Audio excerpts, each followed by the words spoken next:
Today we will let you to see for the steel drawer to install in your kitchen cabinet. Like this.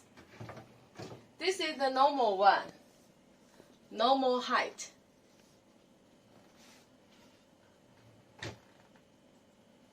If you want to make more deeper, you can put more things and a higher part inside.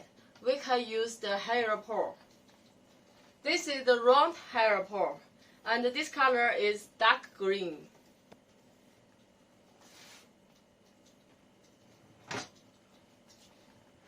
And this one, if you want to make more higher and more deep than this one, we can put two higher pole.